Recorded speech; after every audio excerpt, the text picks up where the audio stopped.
అండి, welcome to it's dairy. ఈ వీడియోలో చాలా సింపుల్గా మగ్గం వర్క్ అవసరం లేకుండా చాలా నీట్గా బ్లౌజ్ డిజైన్ ఎలా చేసుకోవచ్చు ఒక నార్మల్ నీడిల్తో అనేది చూద్దాము. నేను ఫస్ట్ ఇక్కడ 2 లైన్స్ని మార్కర్తో డ్రా చేశాను. ఫస్ట్ లైన్ స్టిచ్చింగ్కి వదిలేసి సెకండ్ లైన్ నుంచి డిజైన్ స్టార్ట్ చేస్తాము. సో సెకండ్ లైన్ మీద గ్లూతో ఒక లైన్ డ్రా చేస్తున్నాను. దీనిపైన పర్ల్ చైన్ని స్టిక్ చేస్తాను. సో ఈ పర్ల్ చైన్ అనేది డిఫరెంట్ సైజెస్లో దొరుకుతుంది.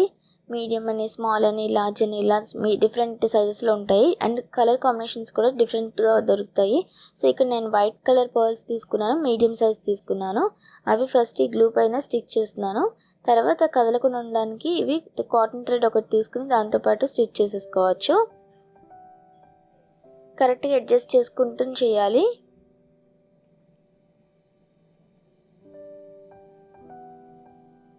ఇప్పుడు మార్కర్ తీసుకుని నేను డాట్స్ని మార్క్ చేస్తున్నాను.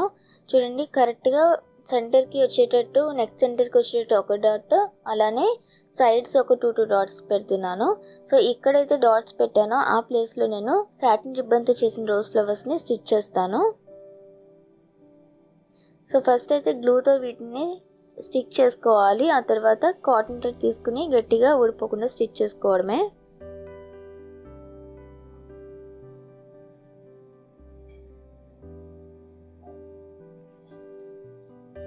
ఇవి ఎలా చేసాము సాటిన్ రిబ్బన్తో అనేది కూడా ఒక వీడియో ఉంటుందండి, డిస్క్రిప్షన్ బాక్స్లో లింక్ ఉంది, ఆల్రెడీ చేసింది.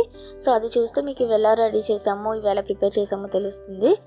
తర్వాత ఇవి ఊడిపోకుండా నేను గట్టిగా స్ట్రాంగ్గా కాటన్ థ్రెడ్తో స్టిచ్ చేస్తున్నాను.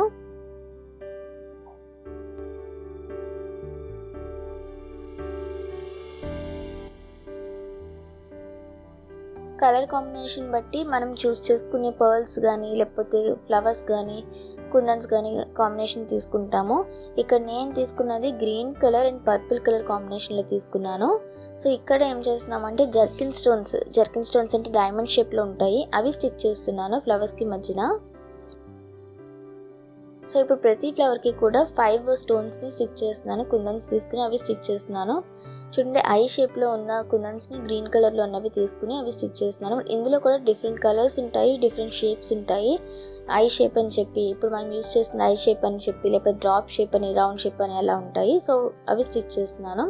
ఇప్పుడు సేమ్ కలర్ తీసుకున్నాము, సో హైలైట్ చేయాలి కాబట్టి నేను జర్దోసి స్ట్రింగ్ తీసుకున్నాను. జర్దోసి స్ట్రింగ్తో హైలైట్ చేస్తున్నాను.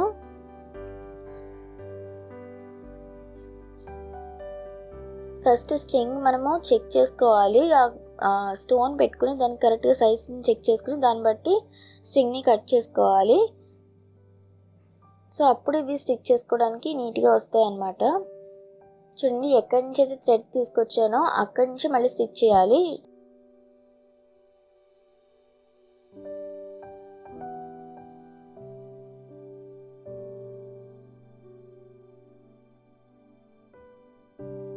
ఫస్ట్ థ్రెడ్ తీసుకున్నాక జర్దోసి స్ట్రింగ్ని ఎక్కించి తర్వాత మళ్ళీ సేమ్ ప్లేస్లో స్టిచ్ చేసామనుకోండి, ఒక రింగ్ ఫార్మేట్లో వస్తుంది.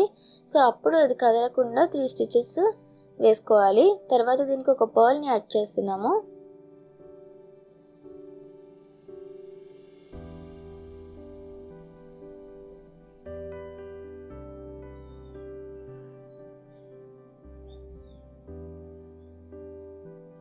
సో మొత్తం 5 ఫ్లవర్స్కి కూడా ఇలా డిజైన్ చేసుకోవాలి.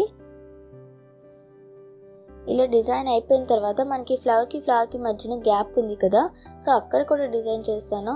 సో దానికోసం నేను రౌండ్ షేప్ పర్పుల్ కలర్ కుందన్స్ని స్టిక్ చేస్తున్నాను. సో ఇప్పుడు ఏం చేస్తాము అంటే వీటిని హైలైట్ చేయడానికి పర్పుల్ కలర్ కుందన్ తీసుకున్నాం కదా, దీనికి జర్దోసి స్ట్రింగ్ని స్టిచ్ చేస్తున్నాం. చూడండి, ఎక్కడి నుంచి థ్రెడ్ తీసుకున్నాను మళ్ళీ అదే ప్లేస్లో స్టిచ్ చేస్తున్నాను. సో ఇప్పుడు ఒక రింగ్లా వస్తుంది కదా, సో ఇప్పుడు ఇది కదలకుండా 3 స్టిచెస్ వేస్తాం 3 సైడ్స్ కూడా. సో ఇంకా కదలదు అనమాట. తర్వాత దీన్ని హైలైట్ చేస్తే ఇంకొక లైన్ పర్ల్స్తో స్టిచ్ చేస్తున్నాను. ఇక్కడ పర్ల్స్ కరెక్ట్గా ముందు చెక్ చేసుకుని ఎన్ని కావాలో చూసుకుని దాని ప్రకారమే చేసుకోవాలి. ఇన్ కేస్ మనకు ఒక 10 కావాలనుకోండి, కరెక్ట్గా మనం 9 తీసుకుంటాము, వాటిని స్టిచ్ చేస్తాము. 10 తీసుకున్నాం అనుకుంటే టైట్ అయిపోతుంది, ఎందుకంటే మనం మధ్య మధ్యలో నాట్స్ వేస్తాం కదా కదలకుండా. సో ఇవి పర్ల్స్ జరుగుతాయి అన్నమాట పక్కకి, అప్పుడు టైట్గా కనిపిస్తుంది 10 తీసుకుంటే. అందుకే ఇప్పుడు ఒకటి తగ్గించే తీసుకుంటాము. సో ఇలా నాట్స్ వేసేస్తే కనుక కదలకుండా ఉంటుంది, నీట్గా ఉంటుంది. ఇప్పుడు మళ్ళీ 3 కుందన్స్ తీసుకుని స్టిక్ చేస్తున్నాను. సేమ్ ఇందా ఎలా అయితే హైలైట్ చేసామో మళ్ళీ ఇప్పుడు కూడా అలానే హైలైట్ చేస్తున్నాను జర్దోసి స్ట్రింగ్ యూస్ చేస్తూ. అండ్ వీటికి ఒక పర్ల్ని అటాచ్ చేస్తాను.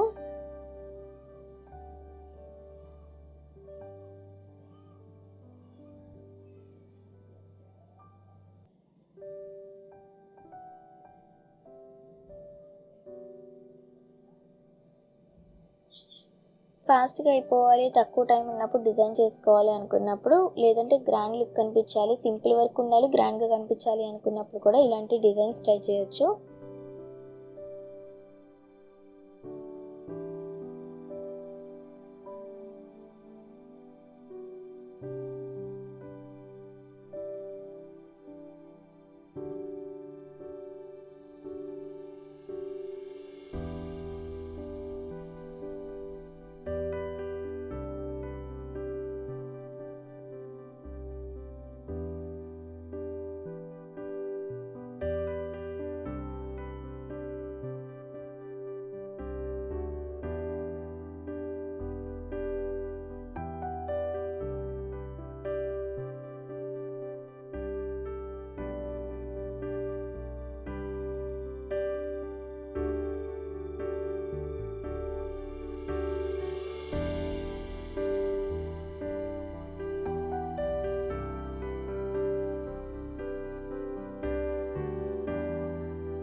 మొత్తం బ్లౌజ్ నెక్లైన్ అంతా కూడా ఇలా డిజైన్ చేసుకున్న తర్వాత జరీ థ్రెడ్ తీసుకుని నేను ముడి కుట్టు వేస్తున్నానండి. చూడండి, థ్రెడ్ కింద నుంచి 2 సార్లు నీడిల్కి ఇలా చుట్టి మళ్ళీ అదే ప్లేస్లో స్టిచ్ చేస్తే కనుక ముడి కుట్టు వస్తుంది అనమాట. ఇక్కడ నేను జరీ థ్రెడ్ తీసుకున్నాను, సిల్వర్ కలర్లో జరీ థ్రెడ్. అండ్ ఇక్కడ 8 స్టాండ్స్ తీసుకున్నాము, అంటే 4 తీసుకుని దాన్ని డబుల్ చేస్తే 8 అవుతుంది కదా. సో 8 స్టాండ్స్ తీసుకుని దాంతో ముడి కుట్టు వేస్తున్నాను. ఎక్కడి నుంచి థ్రెడ్ తీసామో మళ్ళీ అక్కడే స్టిచ్ చేస్తే టైట్గా లాగుతూ చేయాలండి, అప్పుడు ముడి కుట్టు నీట్గా వస్తుంది. మొత్తం ఫ్లవర్స్కి అన్నిటికీ కూడా ఇలానే స్టిచ్ చేసుకుంటూ వచ్చేయాలి. తర్వాత ఇది హైలైట్ చేయడానికి మధ్య మధ్యలో నీట్గా బుటాల్లాగా కుడుతున్నాను.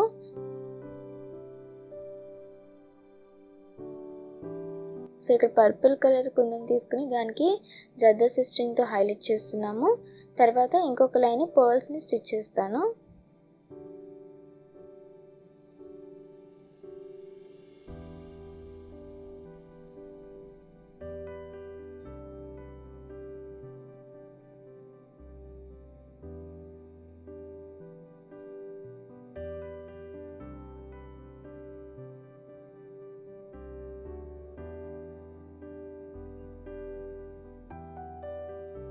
మరీ హెవీ వర్క్ వద్దు, సింపుల్గా కావాలి అనుకున్నప్పుడు ఇలాంటివి ట్రై చేస్తే బాగుంటాయి.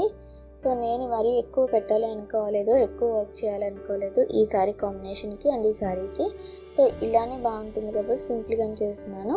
ఇప్పుడు దీనికి జర్దోసి స్ట్రింగ్ యూస్ చేసాము, పర్ల్స్ యూస్ చేసాము కదా, దీనికి హైలైట్ చేస్తూ నేను జరీ థ్రెడ్ని యూస్ చేస్తూ మళ్ళీ ఒక ముడి కుట్టు వేస్తాను. సో అక్కడ ఒక డ్రాప్లో కనిపిస్తుంది అనమాట.